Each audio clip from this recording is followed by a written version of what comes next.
तो अब मैं बात करूंगा आपके टॉपिक 6.4 की। और लास्ट में हमने 6.3 डिस्कस करा था। तो यहाँ पर 6.4 के अंदर हम डिस्कस करेंगे ट्रांसपोर्टेशन। ठीक है, और ट्रांसपोर्टेशन के अंदर भी हमें डिस्कस करना है पहले ट्रांसपोर्टेशन इन ह्यूमन बींग्स। तो ह्यूमन बींग्स का तो यहाँ पे आपका टॉपिक दे रखा है, बट अल्टीमेटली सभी एनिमल्स के अंदर ऐसे ही ट्रांसपोर्टेशन होता है। ठीक है, तो सभी के अंदर सेम ही मैकेनिज्म है, चाहे वो ह्यूमंस हों या फिर बाकी नॉन ह्यूमन एनिमल्स हों। तो ट्रांसपोर्टेशन हमें किस चीज़ का करना है? ट्रांसपोर्टेशन आपको करना है जो गैसेस हैं, ठीक है, रेस्पिरेटरी गैसेस जो हैं, मतलब कार्बन डाइऑक्साइड हो गई, ठीक है, उसके बाद ऑक्सीजन हो गई। तो कार्बन डाइऑक्साइड को आपको क्या करना है कि बॉडी से बाहर लेकर के जाना है, ऑक्सीजन को क्या करना है, बॉडी के अंदर लेकर के जाना है। ठीक है, तो इनका हमें क्या करना चाहिए? ट्रांसपोर्टेशन करना है। ठीक है, फिर उसके बाद जो आपने फूड जिसका भी आप डाइजेशन करके आए हैं, ठीक है, तो वो भी ब्लड के थ्रू ही हमारा ट्रांसपोर्ट होता है, तो उसका भी ट्रांसपोर्ट करना है। इसी के साथ साथ आपका जो एक्सक्रीटा है, मतलब कि एक्सक्रीशन, ठीक है, तो वो भी आपका जो एक्सक्रीटा है बेसिकली किडनी तक लेकर के कौन जाएगा? वो भी आपका ब्लड ही लेकर के जाएगा। तो इन सभी फंक्शंस, ये सारे फंक्शन ही हमारे कौन रोल प्ले करता है? ब्लड रोल प्ले करता है इन सबको। अब ब्लड, जैसा कि शायद ये मैं एक्सपेक्ट करता हूँ कि आप पढ़ के आए होंगे कि ब्लड हमारा एक कनेक्टिव टिश्यू ही है, ठीक है, लिक्विड कनेक्टिव टिश्यू है। तो अब देख लेते हैं ज़रा, ब्लड के ऊपर हम बाद में आते हैं, पहले हम बात करते हैं सर्कुलेटिंग फ्लूइड की। तो हमारी बॉडी के अंदर कितने टाइप के सर्कुलेटिंग फ्लूइड होते हैं, इसके बारे में बात करते हैं।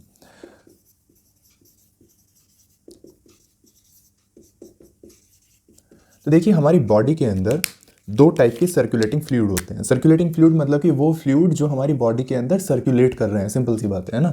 तो ये हमारे दो होते हैं, ठीक है, कौन कौन से? लिम्फ और दूसरा ब्लड। आज हम इसके बारे में कंप्लीट बात करेंगे।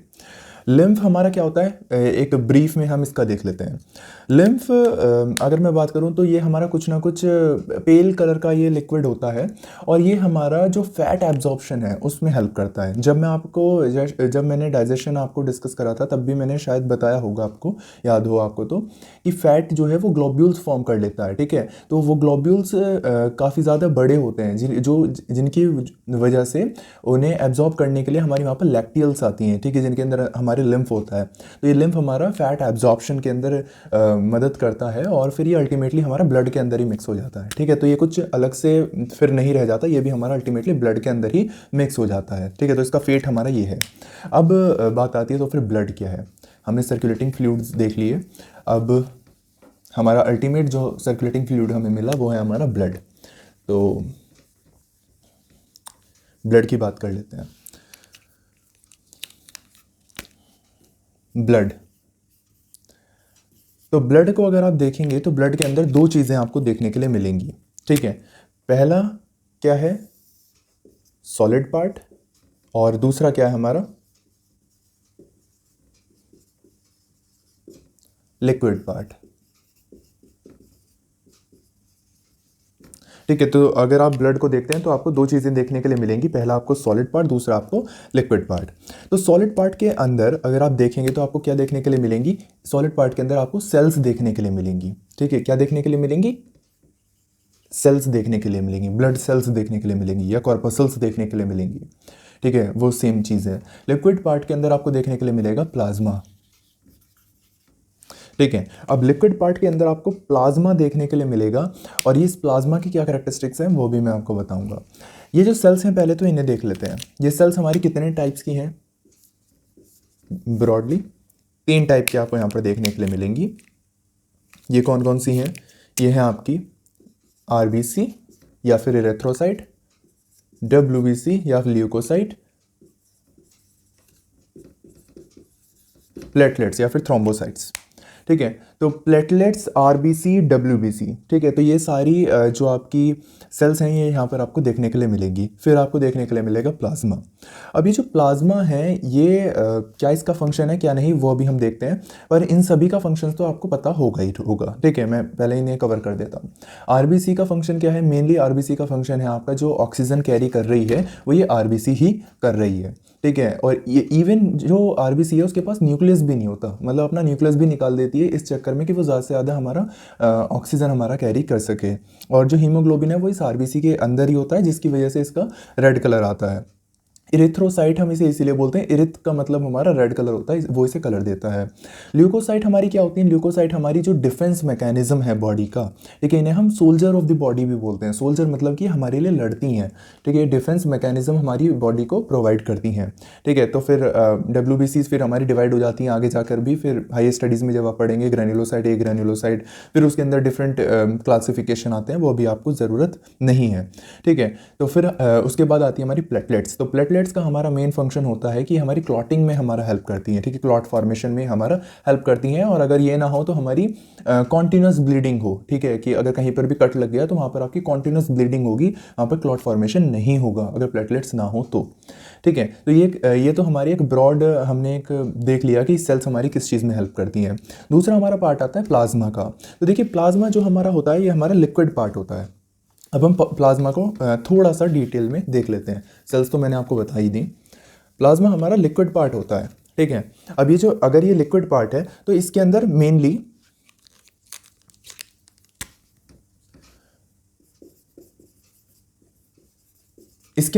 अगर मैं ब्रॉड उसमें देखूं तो तीन चीज़ें आपको देखने के लिए मिलेंगी। पहला आपको वाटर देखने के लिए मिलेगा, दूसरा आपको प्रोटीन्स देखने के लिए मिलेंगे, और तीसरा आपको एक मिसलेनियस ग्रुप है, ठीक है, अदर्स में हम रख देते हैं इसे। अदर्स, इसमें बहुत सारी चीज़ें आ सकती हैं, ठीक है, इलेक्ट्रोलाइट्स आ सकते हैं, हार्मोन्स आ सकते हैं, बहुत सारी चीज़ें हैं, ठीक है। तो वाटर जो हमारा होता है वो 92% पार्ट, ये आपको याद नहीं रखना, ठीक है, इतना बस आपको इतना याद रखना है कि प्लाज्मा के अंदर हमारा वाटर होता है, प्रोटीन होता है, अदर्स होते हैं। ये सिर्फ मैं आपको समझने के लिए बता रहा हूँ, ठीक है। तो प्लाज्मा हमारा 92% हमारा वाटर का बना होता है, ठीक है। फिर उसके अंदर इसमें हमारे कुछ प्रोटीन्स भी होते हैं, डिफरेंट टाइप के प्रोटीन्स होते हैं, एल्ब्यूमिन, ग्लोबुलिन्स, ठीक है। जो हमारी एंटीबॉडीज़ होती हैं वो भी एक्चुअल में प्रोटीन ही है, इम्यूनोग्लोबुलिन, आईजी, ठीक है, वो आप आगे जाकर पढ़ेंगे, ठीक है, अभी कोई ज़रूरत नहीं है उस चीज़ की।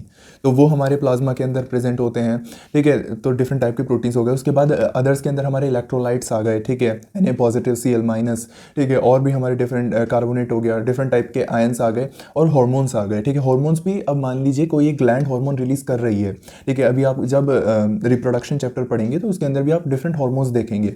तो कोई भी एक ग्लैंड है अगर वो हार्मोन सिक्रेट कर रही है, फॉर एग्जांपल हाइपोथैलेमस हमारी अगर कोई हार्मोन सिक्रेट कर रहा है और उसे पहुंचना है मान लीजिए कोई दूसरे पार्ट तक बॉडी के, तो वो कैसे ट्रैवल करेगा? वो इसी ब्लड के थ्रू, मतलब किसी प्लाज्मा लिक्विड पार्ट के थ्रू ही तो ट्रैवल करेगा, तो वो ये हमारा प्लाज्मा के अंदर आ जाता है, ठीक है। तो ये तो मैंने आपको बता दिया कि क्या फंक्शन है और क्यों ये हमारा इम्पॉर्टेंट है, ठीक है। अब हम ज़रा थोड़ी और डेप्थ में चलते हैं। अब ये सारी चीज़ें हैं, एक लिक्विड भी है, सब चीज़ें हैं। अब इस लिक्विड को बॉडी तक पहुंचाने के लिए एक पंपिंग ऑर्गन भी तो चाहिए। फॉर एग्जांपल अगर पानी है तो पानी अंडरग्राउंड प्रेजेंट है, ठीक है, बट उस पानी को आपके घर के अंदर लाने के लिए मोटर की ज़रूरत पड़ती है ना। Motor as a pump act करता है ना, वो नीचे से क्या करता है, पानी को सक करता है और ऊपर आपके जो आपकी टैंक है उसे फिल कर देता है, ठीक है। सेम प्रोसीजर हमारी जो बॉडी है वो भी एक्वायर करती है। वो क्या करती है कि ज़्यादा प्रेशर से इस ब्लड को पूरी बॉडी तक हमारा पहुंचाती है। अभी इस पंप का नाम क्या है? इस पंप का नाम है हमारा हार्ट। दिल तो बच्चा है जी, वो वाला हार्ट नहीं, ठीक है, रियल वाला हार्ट। तो ये जो हार्ट होता है इसका अब हम देखते हैं कि क्या काम है और क्या इसका स्ट्रक्चर है बेसिकली, ठीक है। तो स्ट्रक्चर, एक्चुअल स्ट्रक्चर तो मैं यहाँ पर आपको ड्रॉ नहीं करके दिखाऊंगा, वो आप बुक से रेफर कर सकते हैं अपनी। मैं यहाँ पर आपको सिंप्लीफाइड डायग्राम आपको दिखाऊंगा जिससे आपको याद करने में आसानी रहेगी, ठीक है। तो अगर मैं हार्ट है तो आपको ये चीज़ पता होनी चाहिए, पहले ही मैं बता के चलता हूँ कि जो फिशेज़ होती हैं, फिशेज़ के अंदर आपको 2 चैम्बर्ड हार्ट मिलेगा फिशेज़ के अंदर, ठीक है। जितने भी आपके रेप्टाइल्स हैं, ठीक है, रेप्टाइल्स के अंदर आपको क्या मिलेगा? 3 चैम्बर्ड हार्ट मिलेगा, ठीक है। और जो ह्यूमन बीन्स हैं, ठीक है, मैमल्स हैं, इन सभी के अंदर आपको 4 चैम्बर्ड हार्ट देखने के लिए मिलेगा। ठीक है, तो ये चीज़ आपको याद रखनी है।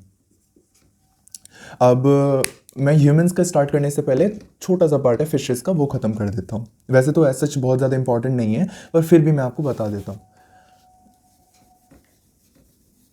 देखिए फिशेस के अंदर क्या होता है कि 2 चैम्बर्ड हार्ट होता है और वो कुछ इस टाइप में होता है। ठीक है। अब जो इनकी ये इनका कॉर्डल पोर्शन है, मतलब पीछे का पोर्शन है, फिन फिन है, और ये इनका यहाँ पर ये माउथ है इनका। ठीक है, ये एज्यूम कीजिए, और यहाँ पर ये इनके क्या है, गिल्स। ठीक है, गिल्स तो आपको पता ही होगा ना कि यहाँ पर एक स्लिट लाइक पोर्शन होता है जिसके थ्रू ये वाटर बाहर आता है। अब देखिए क्या होता है इनके अंदर कि जो भी बॉडी से इनका ब्लड है वो हार्ट में आता है। ठीक है, बॉडी से ब्लड हार्ट में आया और हार्ट ने उसे क्या करा, हार्ट ने उसे गिल्स की तरफ पंप कर दिया। अब जब वो गिल्स की तरफ जाता है तो गिल्स में हमारा क्या आ रहा है, ऑक्सीजनेटेड वाटर, जो कि ये माउथ के थ्रू ले रही है। ठीक है, ऑक्सीजनेटेड वाटर जिसके अंदर ऑक्सीजन प्रेजेंट है। अब वो वाटर और ये ब्लड, ये दोनों ऐसे कॉन्टैक्ट में आते हैं। ठीक है, इसे हम बोलते हैं काउंटर करंट मैकेनिज्म। ठीक है, वो अभी आपको ज़रूरत नहीं है पढ़ने की। ये इस तरह से कांटेक्ट में आते हैं। अब आप कोई भी चीज़ मान लीजिए ऐसे, अगर ये कांटेक्ट में आ रहे हैं किसी एक मेम्ब्रेन के थ्रू, तो मैंने आपको एक चीज़ बताई थी कि अगर कोई भी चीज़ अपने हाई कंसनट्रेशन से लो कंसनट्रेशन की तरफ चलती है, अब जो वाटर है इसके अंदर क्या है, ऑक्सीजन की कंसंट्रेशन हाई है, तो ऑक्सीजन कहाँ से कहाँ चली जाएगी, वाटर से ब्लड के अंदर चली जाएगी। इसके अंदर CO2 की कंसंट्रेशन हाई है, तो CO2 कहाँ चली जाएगी, ब्लड से वाटर के अंदर चली जाएगी। ठीक है, तो वाटर से ब्लड चला गया और ब्लड से वाटर चला गया। और इसके अंदर अगर इलेक्ट्रोलाइट्स या कोई और मेटाबोलाइट्स ज़्यादा हो रहे होंगे तो वो भी हमारे वाटर के अंदर चले जाएंगे। अमोनिया है वो भी हमारा वाटर के अंदर चला जाएगा। ठीक है, तो हमारी और ऑक्सीजन इसके अंदर चली गई। तो ऐसे करके हमारा जो ये फिशेस का जो हार्ट है वो पंप करता है, वो काम करता है। पर यहाँ पर आपने एक ही चीज़ देखी, यहाँ पर सिंगल सर्कुलेशन हो रहा है, मतलब कि एक ही बार ब्लड आया हार्ट के अंदर और वो पंप हो गया। ठीक है, तो सिंगल सर्कुलेशन है। बट अब ये जब हम ह्यूमंस को देखेंगे तो आपको कुछ अलग देखने के लिए मिलेगा। तो चलते हैं ह्यूमंस की तरफ।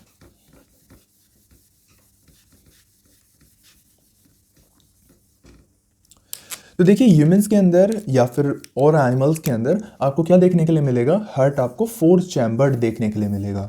4 चैम्बर्ड मतलब कि 4 चैम्बर होंगे इसके अंदर। ठीक है, और ये 4 चैम्बर मैंने आपके ऐसे बना दिए हैं। I know it looks funny, but आपको ऐसे याद करने में काफ़ी इजी रहेगा। ठीक है, तो आपको ऐसे याद करेंगे तो काफ़ी सही रहेगा ये चीज़ याद रखने के लिए। अब ये वाला जो पोर्शन है इसे हम क्या बोलेंगे, राइट एट्रियम।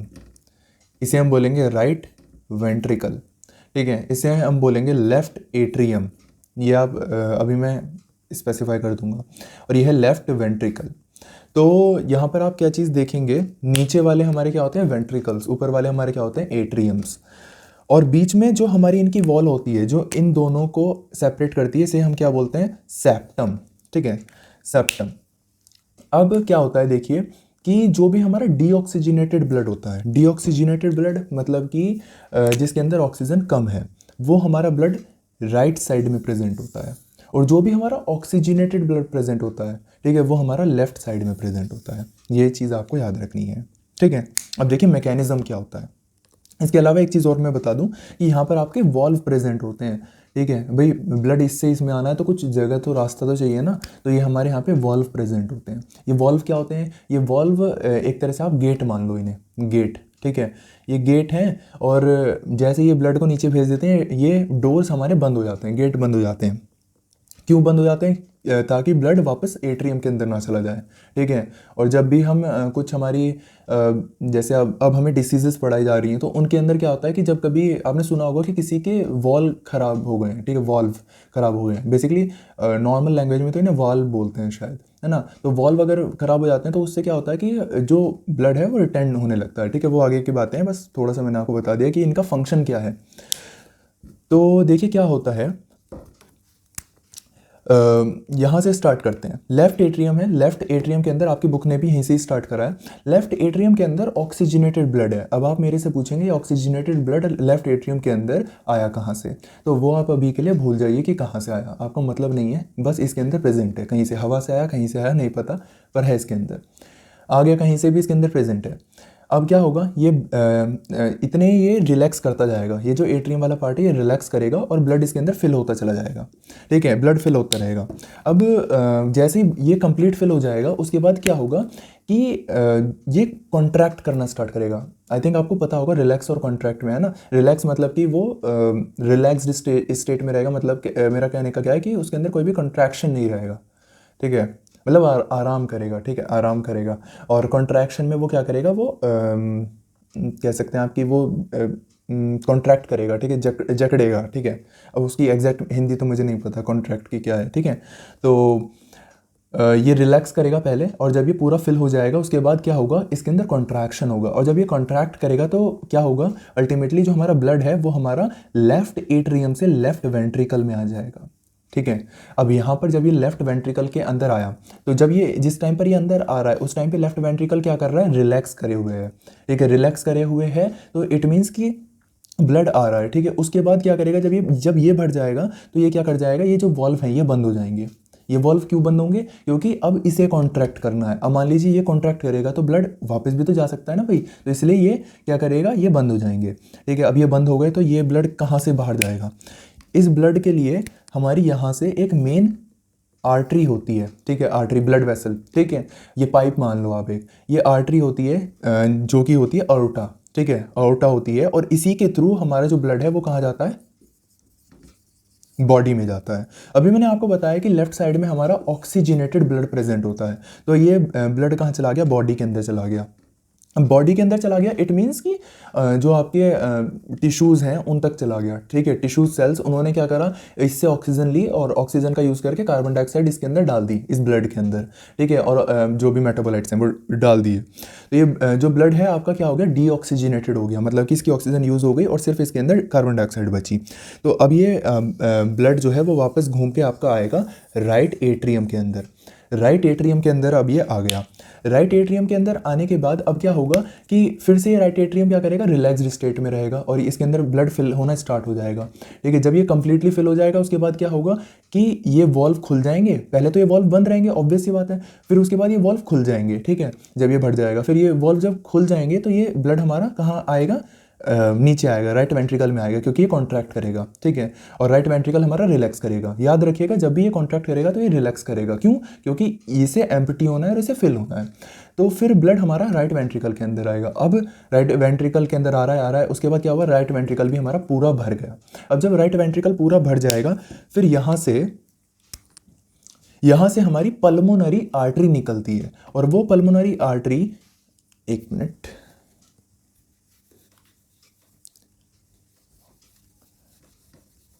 वो पल्मोनरी आर्टरी फिर ये हमारा कॉन्ट्रैक्ट करेगा और वो पल्मोनरी आर्टरी इस ब्लड को लेकर के जाएगी कहाँ पर,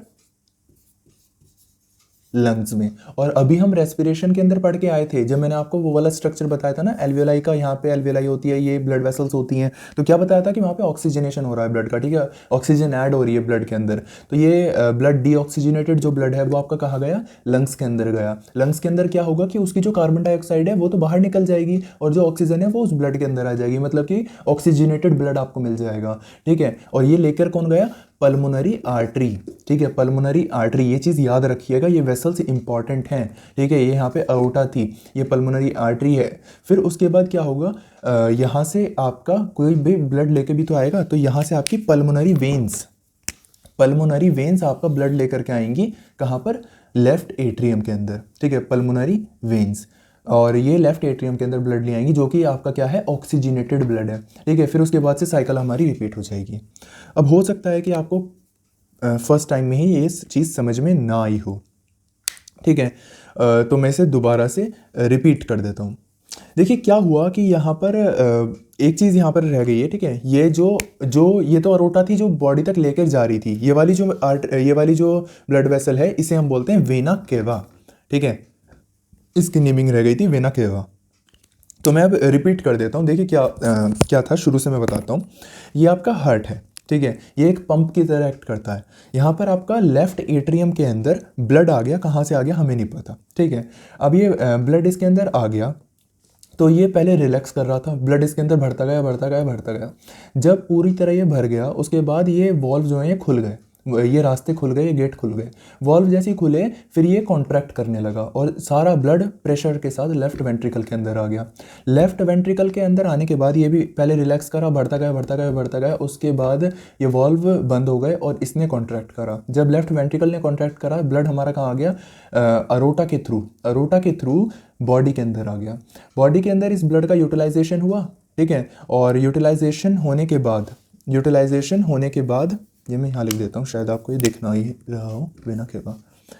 यूटिलाइजेशन होने के बाद ये वेना केवा के थ्रू कहाँ गया, आपका ये राइट एट्रियम के अंदर गया, ठीक है। यहाँ पे एक चीज़ मैं और बता दूँ, आपको ये चीज़ पता है कि आर्टरीज जो है वो ऑक्सीजनेटेड ब्लड कैरी करती हैं और वेन्स जो है वो डीऑक्सीजनेटेड ब्लड कैरी करती हैं। ये चीज़ शायद आपको आप समझ में आ रही होगी, ऑक्सीजनेटेड और डीऑक्सीजनेटेड, ठीक है। तो आर्टरी अरोटा, ठीक है, मेन आर्टरी होती है, वो आपका ऑक्सीजनेटेड ब्लड लेके गई, बॉडी के अंदर डीऑक्सीजनेशन हो गया इस ब्लड का। उसके बाद ये ब्लड कौन लेकर के आएंगी, वेन्स ही तो लेके आएंगी क्योंकि डीऑक्सीजनेटेड ब्लड है, ठीक है। तो वेन्स लेकर के कहाँ गई, राइट एट्रियम के अंदर। राइट एट्रियम ने पहले रिलैक्स करा, ब्लड को अपने अंदर ले लिया, लेने के बाद गेट खुल गए, गेट खुलने के बाद इसने कॉन्ट्रैक्ट करा, ब्लड राइट वेंट्रिकल के अंदर आ गया। राइट वेंट्रिकल के अंदर आने के बाद ये गेट फिर बंद हुए और इसने कॉन्ट्रैक्ट करा, राइट वेंट्रिकल ने। जब इसने कॉन्ट्रैक्ट करा तो फिर ये ब्लड हमारा पल्मोनरी आर्टरी के थ्रू कहाँ चला गया, लंग्स के अंदर। लंग्स के अंदर जाने के बाद इसका क्या हुआ, ऑक्सीजनेशन, इसके अंदर क्या हुई, ऑक्सीजन ऐड हुई। ऑक्सीजन ऐड होने के बाद ये ब्लड लंग्स से हमारा पल्मोनरी वेन्स के थ्रू लेफ्ट एट्रियम के अंदर आ गया। तो जो मैंने शुरू में बताया ना, कहाँ से आ गया, कहाँ से नहीं आया, हवा से आ गया, वो हवा से नहीं, वो लंग्स से आया है ब्लड, पल्मोनरी वेन्स के थ्रू, ठीक है। और ये हमारा ऑक्सीजनेटेड ब्लड है। तो यहाँ पर आपको मैंने सर्कुलेशन कंप्लीट बता दिया कि ब्लड के थ्रू, लंग्स के थ्रू कैसे होता है और उसके थ्रू। अब यहाँ पर आपको एक इंटरेस्टिंग चीज़ दिख रही होगी, जैसे मैंने फिशेस के अंदर बताया था, वहाँ पे आपने देखा होगा कि एक सर्कल बना था, सिर्फ सिंगल सर्कल, क्योंकि वहाँ पे सिंगल सर्कुलेशन होता है, ठीक है, single circle, single circulation. But in case of humans या अदर एनिमल्स आप क्या देखेंगे कि यहाँ पर आपको डबल सर्कल्स मिल रहे हैं, ठीक है। इट मीन्स कि यहाँ पर डबल सर्कुलेशन प्रेजेंट होता है। एक ही साइकिल के अंदर 2 बार ब्लड आपका हार्ट से निकलता है, ठीक है। एक बार वो लंग्स में गया और फिर दोबारा वो बॉडी के अंदर, ठीक है। तो इसी को हम क्या बोलते हैं, डबल सर्कुलेशन बोलते हैं। और अब आप सोचेंगे कि भाई हर इसमें इतने कम क्यों और हमारे में 4 क्यों, ठीक है, ऐसा क्यों। तो मैं उन सभी चीज़ों के जवाब अब आपको दे रहा हूँ। देखिए, हमारे के अंदर इतने चैम्बर्स इसलिए बने रहते हैं, हमारा केस हुआ, मतलब ह्यूमंस का हुआ, बर्ड्स का हुआ, तो इसलिए बने रहते हैं क्योंकि हमें ज़्यादा एनर्जी की रिक्वायरमेंट होती है, ठीक है। साथ में ही हमें क्या होता है कि हम वार्म ब्लडेड एनिमल हैं, जैसा कि आपको पता होगा। वार्म ब्लडेड एनिमल अपनी जो बॉडी का टेम्परेचर है वो ब्लड के थ्रू ही वो मेंटेन करते हैं, ठीक है, होम्योस्टेसिस में।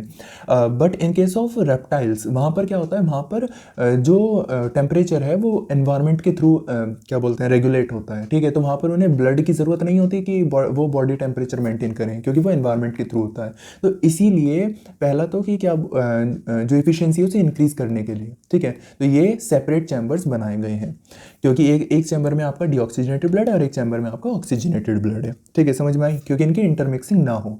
कई बार क्या होता है, वो खैर आप आगे जाके अगर लेते हैं तो पढ़ेंगे कि ये डिफेक्ट आ जाता है सेप्टम के अंदर, ये मिक्स हो जाते हैं, तब प्रॉब्लम आनी स्टार्ट हो जाती हैं, ठीक है। अभी तो इतनी चीज़ें आपको याद रखनी है, तो इसीलिए ये सेपरेट रखा जाता है। अब देखिए क्या होता है कि ये जो लेफ्ट वेंट्रिकल है, ये क्या कर रहा है, ये पूरी बॉडी के अंदर ब्लड को पंप कर रहा है, ठीक है। तो इसकी जो वॉल है, इसके भाई इसे ताकत तो चाहिए ना, तो इसकी वॉल, इसकी भाई ताकत के लिए भाई हम मान लीजिए आप में कोई फ्रेंड है, बहुत सारा आपका फ्रेंड ग्रुप है, तो आप ताकतवर किसे कहते हैं, जिसकी ज़्यादा मसल्स हों, ठीक है, मस्कुलर ग्रोथ हो, हट्टा कट्टा हो देखने में, ठीक है। तो ये जो लेफ्ट वेंट्रिकल है ना, ये वही बंदा है। इन चारों में सबसे ज़्यादा मसल्स इसी के पास है, ठीक है, काफ़ी मस्कुलर ये हमारा चैम्बर होता है। अगर आप एक्चुअल हार्ट, जब हम एक्सपेरिमेंट करते हैं, ठीक है, सॉरी, जब हम प्रैक्टिकल्स करते हैं तो एक्सपेरिमेंट बोल रहे हैं, तो उसके अंदर हम एक्चुअल हार्ट हमें शो करा जाता है। तो एक्चुअल हार्ट के अंदर आप देखेंगे तो वहाँ पर भी आपको दिखेगा कि लेफ्ट वेंट्रिकल जो है वो काफ़ी थिक होता है, काफ़ी थिक, बहुत सारी मसल्स इसके पास प्रेजेंट होती हैं। क्यों होती हैं,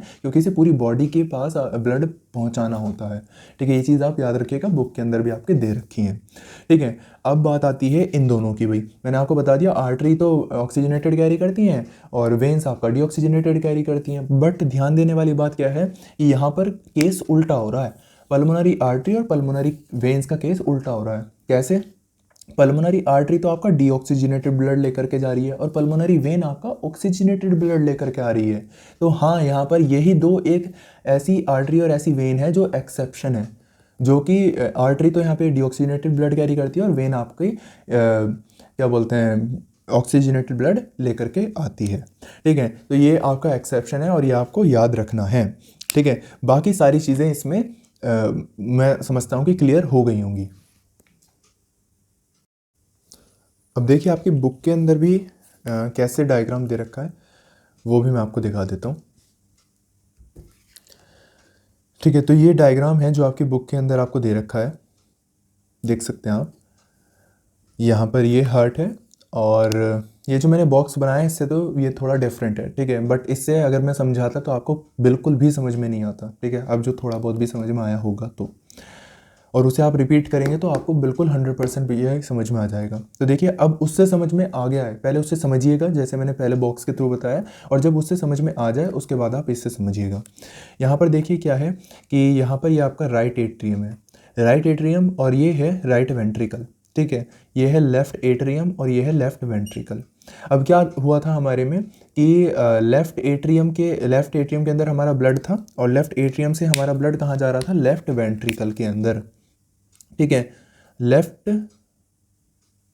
एक मिनट,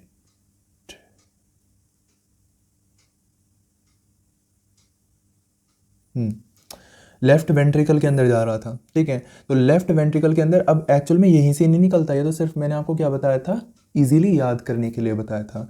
तो यहाँ पर जो मैंने आपको बताई थी अरोटा, ठीक है, तो अरोटा आपकी इस जगह होती है, ये भी चल ही नहीं पाएगा ये इसमें।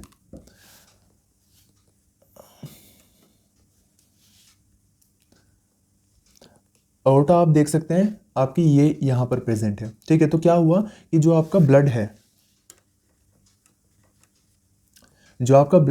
वो क्या हुआ कि वेंट्रिकल के अंदर आया और वेंट्रिकल के अंदर जाने के बाद कहाँ चला गया, अरोटा। अब इस अरोटा से कहाँ जा रहा था ब्लड, बॉडी के अंदर। ठीक है, बॉडी के अंदर चला गया और बॉडी के अंदर जाने के बाद फिर कहाँ आएगा, वेना केवा। ठीक है, अब वेना केवा भी यहाँ पर दो टाइप में हो सकती हैं। ठीक है, क्योंकि भाई जो ब्लड आना है वो एक अपर पार्ट से भी आना है बॉडी के, मतलब कि हेड रीजन से। ठीक है, और फोर आर्म से। ठीक है, इनसे भी ब्लड आना है, तो vena cava from the upper body और vena cava from the lower body. ठीक है, जो आपके लेग्स हैं उनसे भी हमारा डीऑक्सीजनेटेड ब्लड आना है।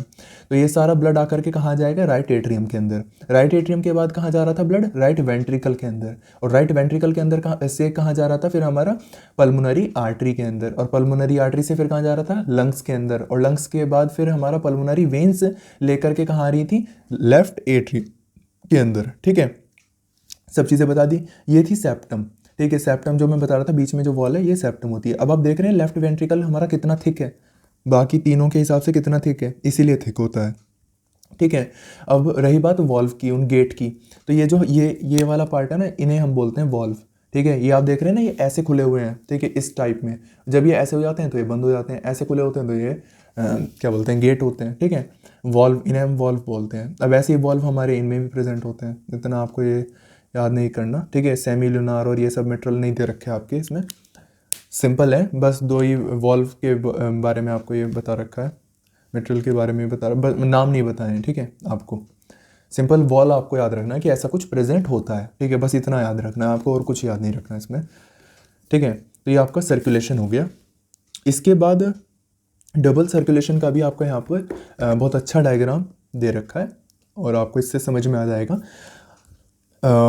फिर से मैं रिपीट करता हूँ, मैंने अभी क्या बताया था कि लेफ्ट एट्रियम के अंदर आ गया, लेफ्ट एट्रियम से कहाँ गया, लेफ्ट वेंट्रिकल के अंदर गया ब्लड, लेफ्ट वेंट्रिकल से कहाँ गया, ये अओर्टा से घूम करके अओर्टा से कहाँ चला गया, बॉडी के अंदर। बॉडी के अंदर फिर कैपिलरीज बनेगी भाई, कैपिलरीज बनेंगे, capillary in the body organ apart from the lungs. ठीक है, अब यहाँ से फिर क्या होगा, जो सेल्स हैं वो यूज़ कर लेंगे और फिर CO2 इसके अंदर आ जाएगी।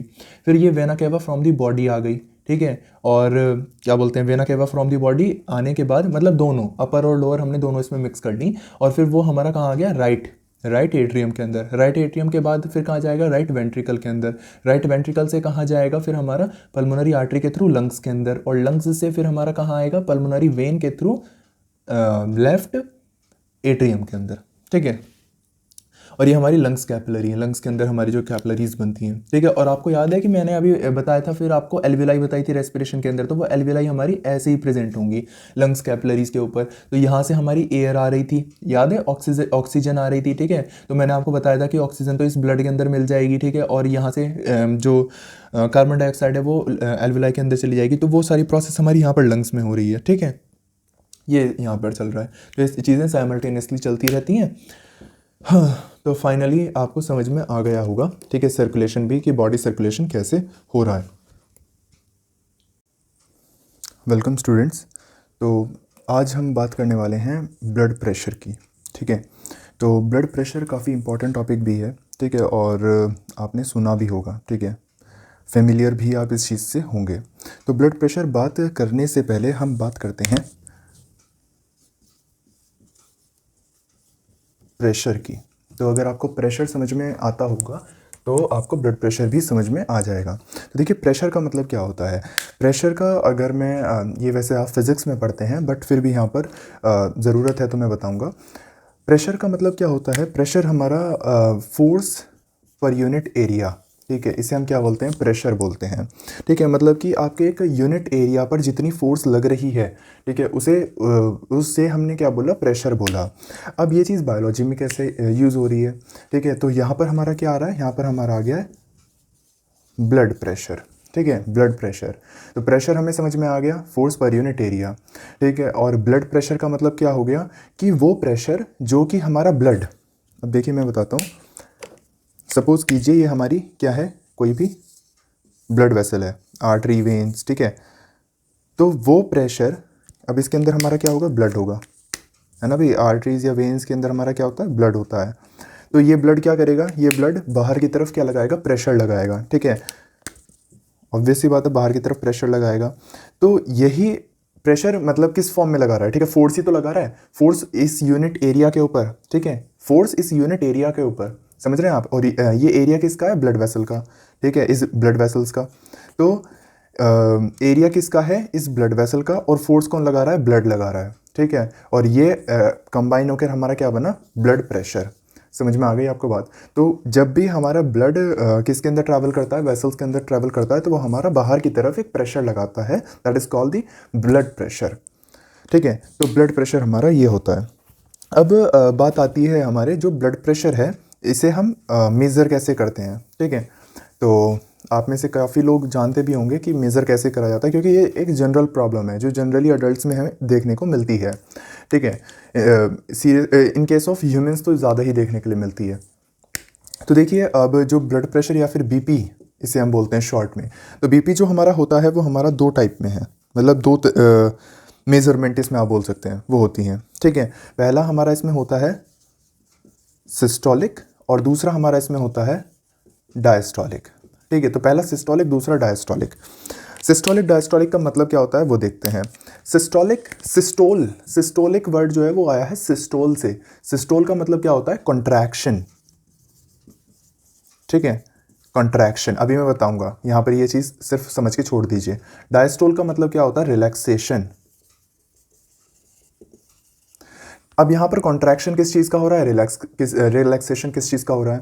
तो देखिए, मैंने आपको जब हार्ट बताया था, हार्ट के अंदर मैंने क्या बताया था आपको, 4 चैम्बर बताए थे, ठीक है। हार्ट के अंदर 4 चैम्बर बताए थे। ये वाला हमारा राइट एट्रियम, ये वाला हमारा राइट वेंट्रिकल, ये वाला हमारा लेफ्ट एट्रियम, और ये वाला हमारा लेफ्ट वेंट्रिकल। यही था ना, यही डायग्राम आपको शो करा था ना। तो अब देखिए क्या होता है यहाँ पर, जो हमारा वेंट्रिकल पोर्शन है, इसी के ही बेसिस पर हम इस ब्लड प्रेशर को डिफाइन करते हैं। क्यों कर रहा हूँ मैं ऐसा, क्योंकि आपको याद है कि यहाँ से लेफ्ट वेंट्रिकल से हमारी अरोटा निकल रही थी, ठीक है, अरोटा निकल रही थी ना लेफ्ट वेंट्रिकल से।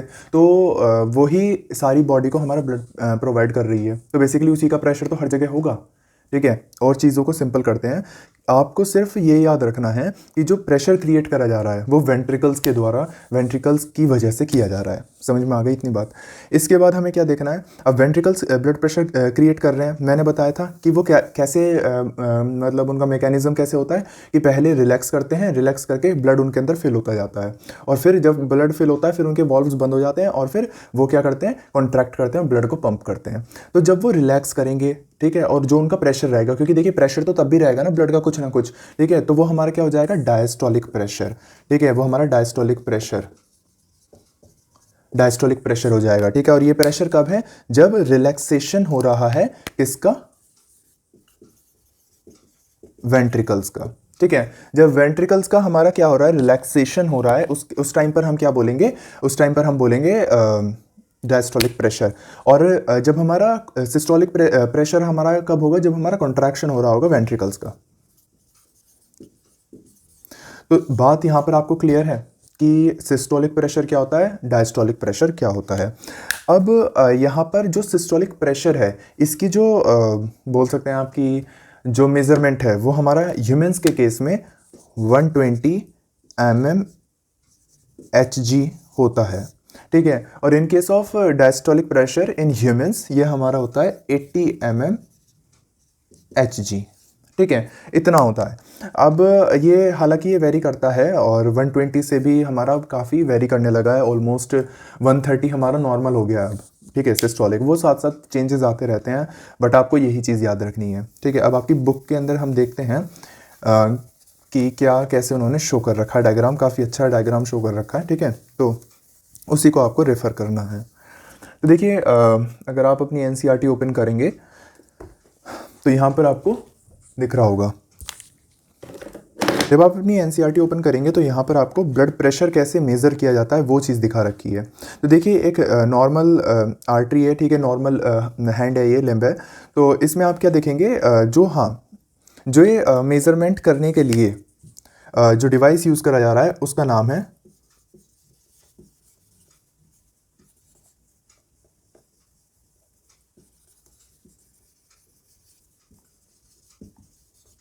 स्फिग्मोमैनोमीटर, ठीक है, स्फिग्मोमैनोमीटर। ये हमारा क्या है, ये हमारा डिवाइस है जिसकी वजह से हम क्या करते हैं, इस ब्लड प्रेशर को हम मेज़र करते हैं। तो इस स्फिग्मोमैनोमीटर की वजह से ही आप क्या कर सकते हैं, इस ब्लड प्रेशर को मेज़र कर सकते हैं। अब देखिए इसके अंदर क्या चीज़ आती है, जब भी आप स्फिग्मोमैनोमीटर से मेज़र करेंगे तो आप कैसे करेंगे ब्लड प्रेशर को मेज़र, वो मैं बताऊंगा। यहाँ पर दो चीज़ों की ज़रूरत पड़ेगी, एक स्टेथोस्कोप और स्फिग्मोमैनोमीटर, ठीक है। तो ये टर्म इंपॉर्टेंट है, आपको ये चीज़ याद रखनी है कि sphygmomanometer is used to measure the blood pressure. तो अब यहाँ पर आप देखेंगे क्या कि जो आपकी हाथ है उस पर हमें क्या करेंगे, इसे हम कफ बोलते हैं, ठीक है, वो जो रैप करा जाता है ना उसे हम क्या बोलते हैं, कफ। तो रबर का कफ जो आपका इन्फ्लेट करेगा, पहले इन्फ्लेट का मतलब ये है कि उसके अंदर एयर आएगी, ठीक है, यहाँ से आप पंप करेंगे एयर को। जब भी आप पंप करेंगे ना तो उसकी वजह से क्या होगा कि जो आपका कफ है इसके अंदर प्रेशर इंक्रीज करेगा, ठीक है। अब देखिए ब्लड वेसल के अंदर भी क्या है आपका, ब्लड वेसल के अंदर है आपका ब्लड, और ब्लड क्या लगा रहा है बाहर की तरफ, pressure, that is called blood pressure. और इसी को आपको क्या करना है, मेजर, ठीक है। ये कुछ ऐसा हो गया, अगर मैं फिजिक्स के केस में बात करूं, कि आपने ज़रूर ये पढ़ा होगा, न्यूटन्स लॉ में आप ये चीज़ देखते हैं कि अगर मान लीजिए मुझे कोई बॉक्स को मतलब उसे डिस्प्लेस करना है, एक जगह से दूसरी जगह पर लेकर जाना है, ठीक है, तो मुझे कितनी फोर्स की ज़रूरत होगी, मुझे कम से कम जितना वो रेजिस्टेंस प्रोवाइड कर रहा है, जितना वो फ्रिक्शन मुझे दे रहा है, ठीक है, उतनी फोर्स चाहिए एटलीस्ट, और फिर उसके बाद मुझे थोड़ी सी ज़्यादा फोर्स चाहिए उसे डिस्प्लेस करने के लिए, ठीक है, अगर आप फिजिक्स की बात करते हैं। मैं आपको थोड़ा सा, क्योंकि यहाँ पर देखिए यूज़ तो है, मान लीजिए एक बॉक्स है, ठीक है, तो अब मान लीजिए मुझे इसे, मैं यहाँ पर खड़ा हूँ, ठीक है, और मुझे इसे क्या करना है, इस डायरेक्शन में मुझे इसे मूव कराना है, तो फ्रिक्शन किस डायरेक्शन में लगेगा, इस डायरेक्शन में लगेगा, अपोजिट डायरेक्शन में, ठीक है, रेजिस्टिव फोर्स होता है। तो अब क्या देख रहे हैं आप, फिजिक्स भी पढ़ानी पड़ रही है बायोलॉजी में।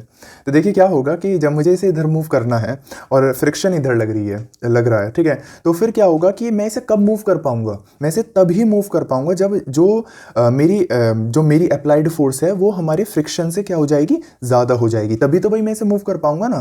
तो सेम चीज़ यहाँ पर हो रही है, बस यहाँ पर हम क्या कर रहे हैं, जो हम फोर्स लगा रहे हैं उसे हम जो हम फोर्स लगा रहे हैं ना उसे हम मेज़र कर लेंगे, ठीक है। अब देखिए वो कैसे करेंगे वो मैं बताता हूँ, मैकेनिज्म यही है, ठीक है, समझिएगा। यहाँ पर थोड़ा सा ये वैसे बहुत ज़्यादा इंपॉर्टेंस आपके में है नहीं, ठीक है, आपको कभी करवाया नहीं जाएगा प्रैक्टिकल, अगर आप मतलब आगे जाकर मेडिसिन पढ़ते हैं तो तब ये चीज़ें आती हैं, बट फिर भी समझना ज़रूरी है, ठीक है, क्योंकि अगर हो सकता है आप जाकर आगे पढ़ें तो आपके बेसिक्स वीक नहीं होने चाहिए कभी भी। तो देखिए क्या होगा यहाँ पर, अंदर से ब्लड जो है वो हमारा प्रेशर लगा रहा है, और अब हमने बाहर क्या लगा दिया, बाहर हमने रबर का कफ लगा दिया, ठीक है। अब ये ब्लड वेसल मान लीजिए हैंड में है, और हमने बाहर से क्या लगा दिया, कफ लगा दिया। अब उसके अंदर हम क्या कर रहे हैं, एयर को इन्फ्लेट कर रहे हैं, एयर भेज रहे हैं। तो एयर की वजह से भी क्या होगा, बाहर की तरफ से प्रेशर इंक्रीज होगा, ठीक है। तो यहाँ से हमारा प्रेशर जो हम एयर भेज रहे हैं उसकी वजह से इंक्रीज हो रहा है। अब प्रेशर इंक्रीज हो रहा है, ठीक है। अब प्रेशर इंक्रीज होने की वजह से ये हमारी जो ब्लड वेसल है कब तक कोलैप्स नहीं करेगी। कोलैप्स का मतलब कि सिकुड़ेगी नहीं, ठीक है। कब तक कोलैप्स नहीं करेगी, जब तक ये प्रेशर जो कि हमने एक्सटर्नल प्रेशर लगाया है, ठीक है, वो प्रेशर ब्लड प्रेशर से ज़्यादा नहीं हो जाता। याद रखिएगा ये बात, जब ये ज़्यादा हो जाएगा तो ये क्या कर देगा, इस वेसल को कोलैप्स कर देगा, ठीक है। ये वेसल हमारी कुछ ऐसी हो जाएगी। देखिए यहाँ पर डायग्राम शो कर रखा है, बड़ा सही डायग्राम यहाँ पर शो कर रखा है। जब आपने ज़्यादा प्रेशर लगाया तो देखिए क्या हुआ कि जो आपकी ब्लड वेसल है वो हमारी कोलैप्स कर गई, ठीक है। वो कोलैप्स करने की वजह से आपका टोटल ब्लड रुक गया, ठीक है। मान लीजिए कि ये अंदर से 120 mmHg हमारा प्रेशर लगा रहा था, ठीक है। तो आपने उससे ज़्यादा लगाया, 120 से ज़्यादा लगाया, तो ये हमारे कोलैप्स कर गई। अब जब ये कोलैप्स कर गई, ठीक है, अब आपको क्या करना है, अब आपको यहाँ पर स्टेथोस्कोप लगाना है, ठीक है, कफ के नीचे, ठीक है, बिलो द कफ। तो जब आप स्टेथोस्कोप लगाएंगे तो उसके बाद आपको साउंड जो है वो सुननी है, ठीक है, वो ऑडिबल होगी साउंड, और फिर आपको धीरे धीरे प्रेशर जो है वो रिलीज करना है, एक्सटर्नल प्रेशर, ठीक है। तो आपको एक मतलब अलग से ही साउंड स्टार्टिंग में सुनाई देगी, ठीक है। और वो साउंड जो होती है वो किस चीज़ की होती है, वो साउंड होती है आपकी क्योंकि जो ब्लड है वो आपको फ्लो होना स्टार्ट हो जाता है, ठीक है। फॉर एग्जांपल अगर आप प्रेशर को क्या करेंगे, धीरे धीरे डिक्रीज करेंगे, तो एक टाइम ऐसा आएगा जो आपका प्रेशर 120 हो जाएगा, ठीक है। और जैसे ही प्रेशर इसके इक्वल हुआ, जैसे ही प्रेशर जो एक्सटर्नल प्रेशर है वो ब्लड प्रेशर के इक्वल हुआ, तो ये क्या हुआ कि ये हमारी जो ब्लड वेसल है हमारी ओपन हो जाएंगी, और ओपन होते ही हमारा ब्लड फ्लो होना स्टार्ट हो जाएगा, ठीक है। और जैसे ही ब्लड फ्लो होगा तो उसमें एक साउंड प्रोड्यूस होगी, ठीक है, और वो साउंड आपको ऑडिबल होगी। तो आप सुनकर पता कर लेंगे कि भाई हाँ, इसका 120 पे ऑडिबल मुझे साउंड हुआ, मतलब साउंड आई 120 पर आई, ठीक है, या फिर 110 पर आई, या फिर 130 पर आई, ठीक है। तो आप वो पता कर लेंगे कि इसका जो सिस्टोलिक प्रेशर है वो कितना होगा, ठीक है। हो सकता है कि अब यहाँ पर आपको समझ में आ गया होगा, ठीक है, पूरी कोशिश करी मैंने। अब मैं बताता हूँ डायस्टोलिक प्रेशर कैसे मेज़र करेंगे। तो देखिए डायस्टोलिक प्रेशर के लिए आपको कुछ और अलग से नहीं करना, इस प्रेशर को धीरे धीरे कम करते रहना है, ठीक है। और एक टाइम ऐसा आएगा जब आपकी ये जो वेसल है वो आपकी पूरी तरह ओपन हो जाएगी, ठीक है। और फिर जब जिस टाइम पर ये पूरी तरह ओपन होगी, पूरी ओपन होने के बाद आपकी साउंड आना बंद हो जाएगी, ठीक है। तो जिस पॉइंट पर आपकी साउंड आना बंद हो जाए, ठीक है, क्योंकि भाई देखिए अगर मैं बात करूं कि अगर फॉर एग्जांपल अगर आपके हाथ में पाइप है, ठीक है, तो पाइप को अगर आप ऐसे दबा कर रखते हैं तो वो एक हल्की सी साउंड प्रोड्यूस करता है, ठीक है। और अगर आप पाइप को ऐसे सिंपल ऐसे छोड़ दें, ठीक है, तो और अगर उसका प्रेशर नॉर्मल है तो वो कोई साउंड क्रिएट नहीं करता, ठीक है। सेम थिंग यहाँ पर हो रही है, अगर आप बाहर से कोई भी प्रेशर नहीं लगाएंगे तो फिर इसके अंदर साउंड आना बंद हो जाएंगी, और वो पॉइंट जिस पर साउंड आना बंद हो जाए, ठीक है, वो हमारा क्या हो जाएगा, वो हमारा डायस्टोलिक प्रेशर हो जाएगा, ठीक है। तो ऐसे आप मेज़र करते हैं with the help of stethoscope कि ब्लड प्रेशर कैसे मेज़र किया जाता है, ठीक है। तो ये आपका तरीका होता है। इसके बाद अब ये ब्लड प्रेशर आप मेज़र तो कर रहे हैं, ठीक है। तो ब्लड हमारा फ्लो किसके अंदर हो रहा है, पहले भी मैं बता चुका हूँ, ब्लड वेसल्स के अंदर हो रहा है। अब ब्लड वेसल्स हैं क्या, ब्लड वेसल्स हमारी ट्यूब्स हैं, ठीक है, ट्यूब्स हैं या वो पाइपलाइन है जिसके अंदर हमारा ब्लड फ्लो हो रहा है, ठीक है। अब तो ब्लड वेसल्स हमारी आप कह सकते हैं कि 3 पार्ट में आप डिवाइड कर सकते हैं। आर्टरीज,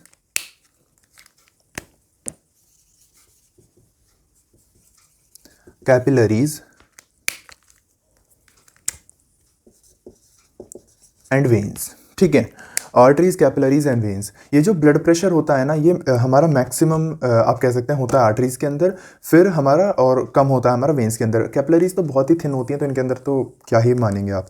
तो आर्टरीज क्या होती हैं, देखिए क्या होता है कि आर्टरीज हमारी वो वेसल्स हैं जो हमारी oxygenated, generally oxygenated blood carry करती हैं एक्सेप्ट पल्मोनरी आर्टरी, ठीक है। तो ये आर्टरी हमारा ब्लड लेकर के आएगी।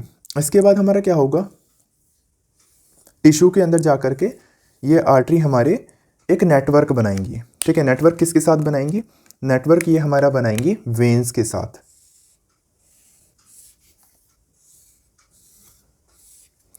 ठीक है।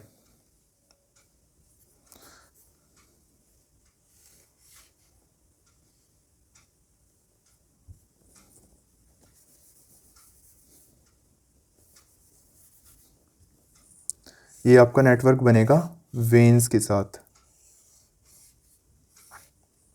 वेन्स का डायमीटर जो होता है वो जनरली आर्टरीज से कम होता है। तो अब देखिए क्या होगा कि यहाँ पर आपका नेटवर्क बनेगा और ये आपकी यहाँ पर क्या है, ये आपकी आर्टरीज़ हैं और आर्टरीज़ क्या हो जाएंगी, छोटे छोटे पार्ट्स में आपकी डिवाइड हो जाएंगी। उसके बाद यहाँ से आपकी क्या स्टार्ट हो जाएंगी, यहाँ से आपकी वेन्स स्टार्ट हो जाएंगी। ठीक है, यहाँ से आपकी वेन्स स्टार्ट हो जाएंगी और ये जो बीच का पार्ट होगा, ठीक है, जहाँ पर आर्टरीज़ बिल्कुल ख़त्म हो चुकी होंगी, बहुत थिन हो चुकी होंगी, ठीक है, वो हमारा कैपिलरीज़ वाला पार्ट होगा। ठीक है, और इधर हमारा ये आर्टरीज़ वाला पार्ट है और इधर हमारा ये वेन्स वाला पार्ट है। ये इस समझ में आ गया। अब यहाँ पर आर्टरीज़ के अंदर ऑक्सीजनेटेड ब्लड कैरी कर रहा है। ठीक है, अब ये ऑक्सीजनेटेड ब्लड कैरी कर रही है आर्टरी और ये जो ऑक्सीजनेटेड ब्लड है ये हमारा कहाँ जाएगा, ये हमारा टिश्यूज़ के अंदर जाएगा। अब टिश्यूज़ के अंदर जब जाता है तो कैपिलरीज हमारी बहुत थिन होती हैं, बहुत थिन, इतनी थिन होती हैं कि इनसे हमारा ऑक्सीजन, न्यूट्रिएंट, ये सब हमारा पास हो सके। ठीक है, तो वो सब हमारा किसी मिल जाएगा, टिश्यू को मिल जाएगा यहाँ पर। ठीक है, टिश्यूज़ में भी किसको, सेल्स को मिल जाएगा। ठीक है, अल्टीमेटली तो सेल्स को मिलने के बाद अब वहाँ से हमारा डीऑक्सीजनेटेड ब्लड निकलेगा। ठीक है, डीऑक्सीजनेटेड ब्लड हमारा कहाँ जाएगा, वेन्स में, और फिर वेन्स से हमारा कहाँ चला जाएगा, हार्ट में। तो हार्ट से आया, हार्ट में चला गया। ये हमारा मैकेनिज्म यहाँ पर आपको देखने के लिए मिलता है। ठीक है, तो आर्टरीज और कैपिलरीज, वेन्स, ये आपकी कंप्लीट हुई। अब देखिए आइडियली तो ऐसा ही होता है, बट कभी कभी क्या होता है कि इन आर्टरीज या वेन्स के अंदर क्या हो जाता है, ट्रॉमा, कोई भी इंजरी यहाँ पर आपकी हो जाती है। ठीक है, अब अगर इंजरी हो गई, फॉर एग्जांपल अगर पाइपलाइन, अगर सारे में पाइप, आपको पता है कि पाइपलाइन आपकी पूरे में बिछी हुई है, वाटर पाइपलाइन और इवन अब तो गैस पाइपलाइन भी आ गई हैं।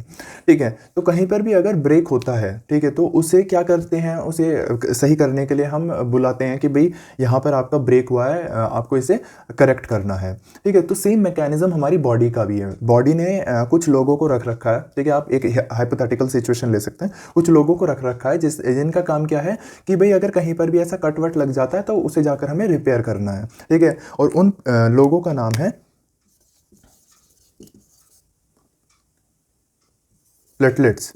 ठीक है, तो उन लोगों का हमारा नाम है प्लेटलेट्स। तो हमारी बॉडी ने कुछ लोगों को रख रखा है और उन लोगों का नाम क्या है, प्लेटलेट्स।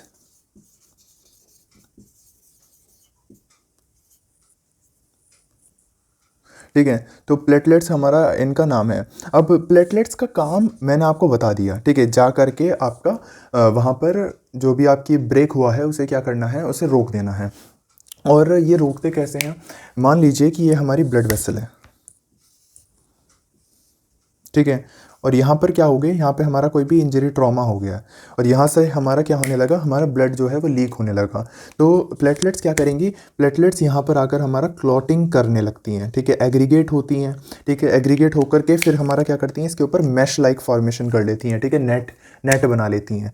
ठीक है, ऐसे करके नेट बना लेती हैं और इसे पूरा कवर कर देती हैं। फिर यहाँ पर हीलिंग स्टार्ट हो जाती है और हीलिंग स्टार्ट होने की वजह से ये पूरा कंप्लीट बंद हो जाता है।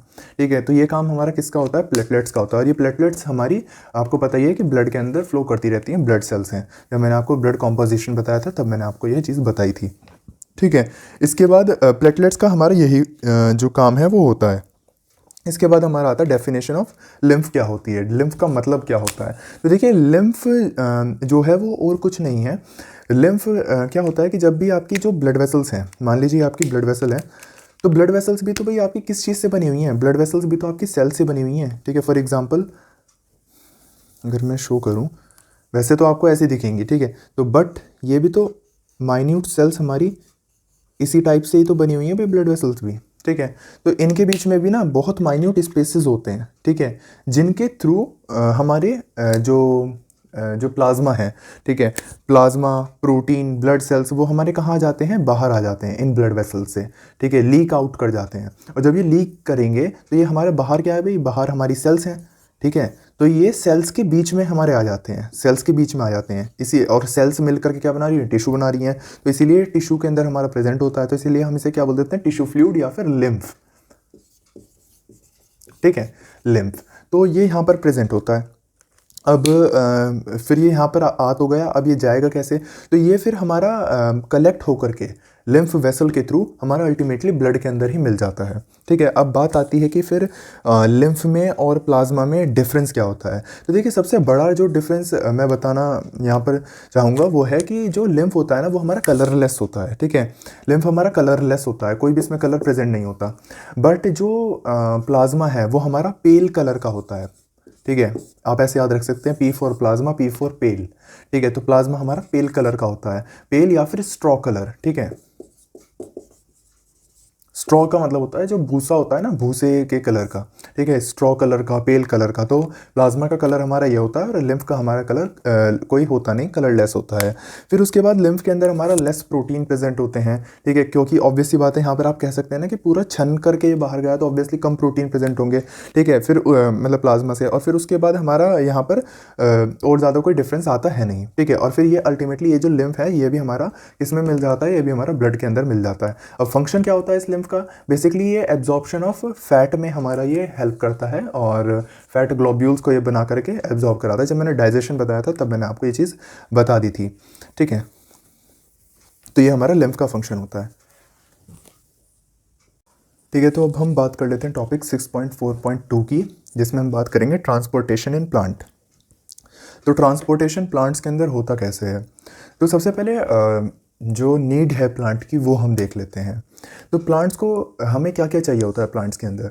तो प्लांट्स में हमने देखा था कि जो हमारी ग्लूकोज जो कि फोटोसिंथेसिस से बन रही थी, ठीक है, वो चाहिए। तो प्लांट को पहली चीज़ क्या चाहिए, ग्लूकोज चाहिए। दूसरा प्लांट को क्या चाहिए, वाटर चाहिए। ठीक है, तीसरा प्लांट को क्या चाहिए, जो हमारा रूट्स हैं उनके थ्रू हमारा प्लांट्स क्या लेते हैं, मिनरल्स लेते हैं।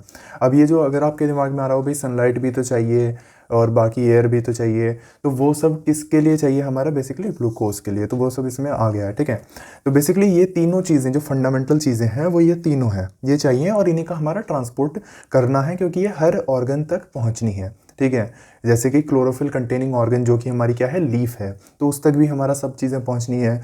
और एब्जॉर्प्टिव जो हमारा सॉइल से एब्जॉर्ब करती हैं जो कि रूट होती हैं, उन तक भी हमारा सारी चीज़ें पहुंचनी हैं। अब ये काम होगा कैसे। ठीक है, अब जो प्लांट्स हैं उनके अंदर की भी क्या हमारी तरह ब्लड वेसल्स होती हैं क्या। पहले तो ये सोचिए ज़रा कि प्लांट के अंदर क्या ब्लड होता है, कोई भी सर्कुलेटरी वहाँ पर सिस्टम है। तो वहाँ पर मैं एक स्पेशल चीज़ बताने वाला हूँ। देखिए क्या होता है कि जब भी प्लांट खाना बनाता है, ठीक है, तो खाना वो किसके अंदर बनता है, जो ग्लूकोज बन रही है वो किसके अंदर बन रही है, लीव्स के अंदर बन रही है। ठीक है, बट जो वो खाना है वो रूट्स को भी तो चाहिए। ठीक है, तो वो खाना कैसे आता है, वो खाना लीव्स से हमें कहाँ लेकर आना है, रूट्स तक। दूसरी चीज़, जो रूट्स हैं उनका भी अपना एक अलग फंक्शन है। वो क्या एब्जॉर्ब करती हैं, वो वाटर और मिनरल को एब्जॉर्ब करती हैं। ठीक है, अब वो वाटर और मिनरल को एब्जॉर्ब करती हैं तो ऐसा तो है नहीं कि सिर्फ रूट को ही वाटर और मिनरल चाहिए। ठीक है भाई, जो लीव्स हैं जो खाना बना रही हैं उन्हें भी तो वाटर और मिनरल चाहिए। तो अब हमें यहाँ से यहाँ भी लेके जाना है और यहाँ से यहाँ भी लेके आना है। तो ये चीज़ परफॉर्म कैसे होगी, ठीक है, यही चीज़ देखते हैं। और एक चीज़ याद रखिएगा कि सॉइल जो है वो हमारी नियरेस्ट एंड रिचेस्ट सोर्स है इस चीज़ की, नाइट्रोजन फॉस्फोरस जो कि हमारे मिनरल्स होते हैं प्लांट जिन्हें यूज़ करते हैं बेसिकली। ठीक है, नाइट्रोजन काफ़ी अमाउंट में हमारा यूज़ करा जाता है प्लांट्स के द्वारा। तो देखिए क्या होता है कि जो प्लांट्स हैं उनके अंदर हमारे दो टाइप के, एक ब्रॉड टिश्यू आप कह सकते हैं जो कि अपने 9th क्लास में भी पढ़ा होगा, वो हमारे होते हैं। ठीक है, पहला हमारा होता है जाइलम और दूसरा हमारा होता है फ्लोएम।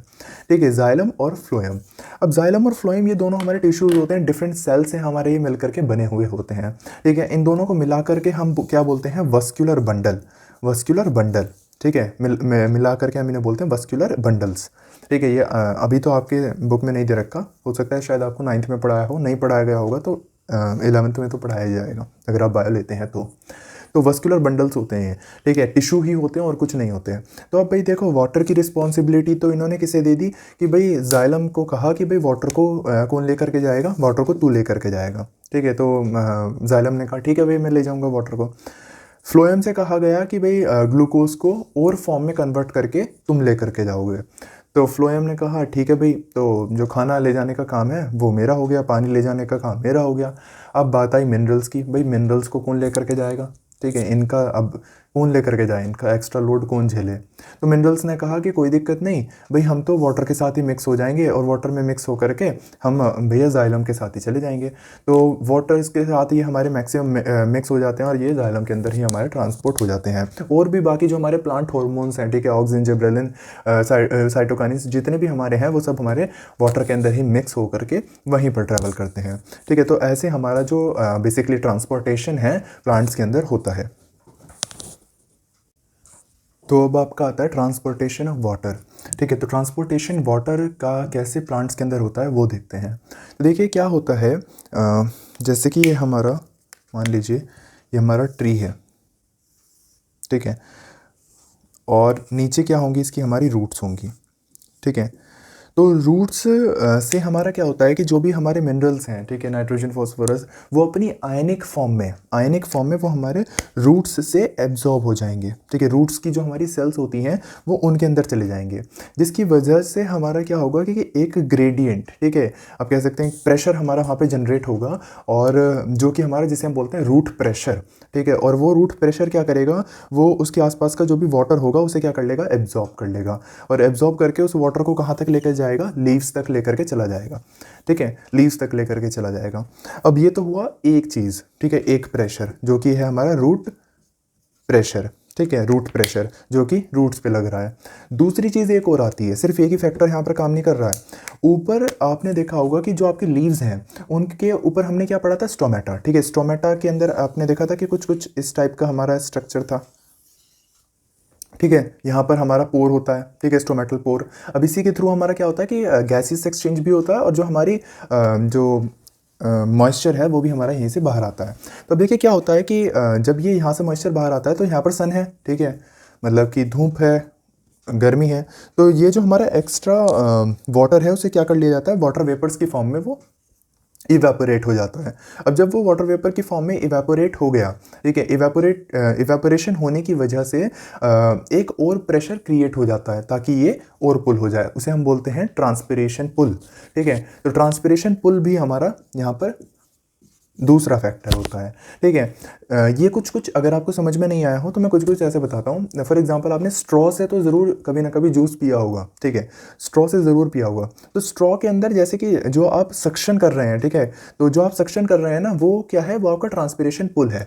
ठीक है, मतलब आप ऊपर से खींच रहे हैं। ठीक है, और जो आपका नीचे मटेरियल होगा वो क्या होगा, जैसे कि यहाँ पर वाटर है, ठीक है, यहाँ से मान लीजिए आपका माउथ यहाँ पर है, आपके लिप्स यहाँ पर है, ठीक है, आप ऊपर से सक्शन क्रिएट कर रहे हैं, ठीक है, ऊपर से खींच रहे हैं, तो यहाँ का वाटर क्या करेगा, यहाँ का वाटर ऊपर मूव कर जाएगा। तो ये दूसरा हमारा ट्रांसपिरेशन पुल हो जाता है। पहला हमारा रूट प्रेशर था। ठीक है, अब ये दोनों ही प्रेशर मिल करके जो वाटर है उसे हमारा ऊपर मूव कराते हैं, और वाटर के साथ हमारे क्या पहले क्या आए थे, आयंस, तो वो भी हमारे मूव कर जाते हैं।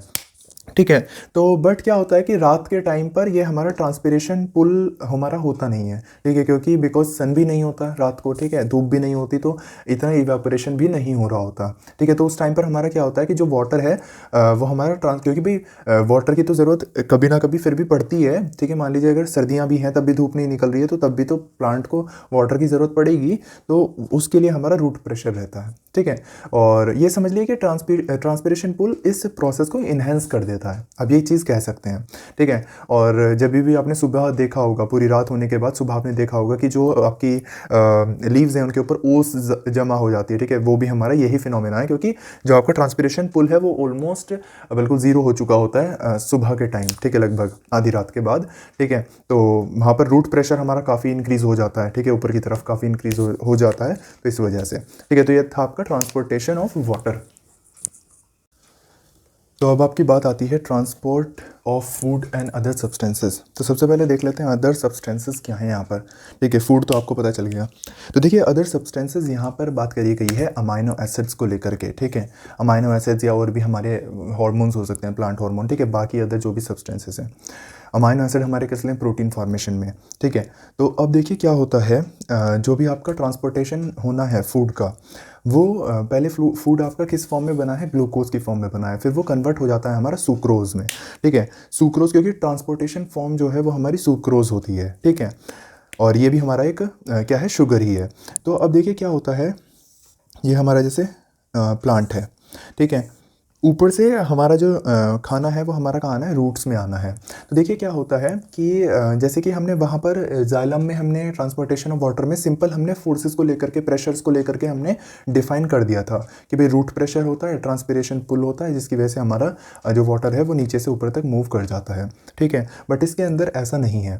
इसके अंदर क्या होता है कि जो हमारी सुक्रोज है वो एटीपी से एनर्जी यूज़ करती है। एटीपी मैंने आपको बताया था कि एनर्जी करेंसी है, ठीक है, एडिनोसिन ट्राइफॉस्फेट, ठीक है। जब फॉस्फेट बॉन्ड्स को ये तोड़ता है तो इससे हमारी क्या निकलती है, एनर्जी लिबरेट होती है। तो उसी एनर्जी को यूज़ करके सुक्रोज हमारा क्या करता है, वो सीव्स जो हमारी जो इसके सेल्स हैं उनके अंदर हमारा क्या करेगा, इंडल्ज होगा, आएगा, ठीक है। जब वो आएगा वहाँ पर तो उसकी वजह से हमारा जो ऑस्मोटिक प्रेशर है उन ट्यूब्स का वो क्या कर जाता है, इंक्रीज़ करता है, ठीक है। इंक्रीज़ करने की वजह से क्या होगा कि उसके अंदर वाटर भी आएगा, ठीक है।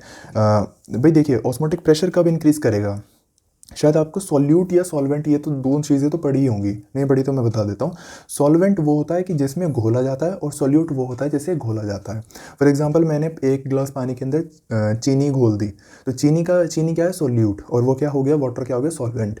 तो जब भी सॉल्यूट की कंसनट्रेशन अगर आप इंक्रीज़ कर रहे हैं तो उसका उस फ्लूइड का ऑस्मोटिक प्रेशर भी आपका इंक्रीज़ करेगा, ठीक है। तो यहाँ पर क्या होगा कि भाई उसके अंदर आपने क्या कर रखा है, सुक्रोज डाल रखी है, सुक्रोज जो कि एक शुगर है, ठीक है। सुक्रोज आप बढ़ाते जा रहे हैं, ठीक है, उन वेसल्स के अंदर, फ्लोएम के अंदर, ठीक है।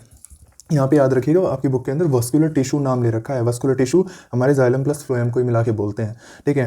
तो फ्लोएम के अंदर आपकी सुक्रोज जा रही है तो उसकी वजह से उसका क्या होगा, ऑस्मोटिक प्रेशर हमारा इंक्रीज़ कर जाएगा।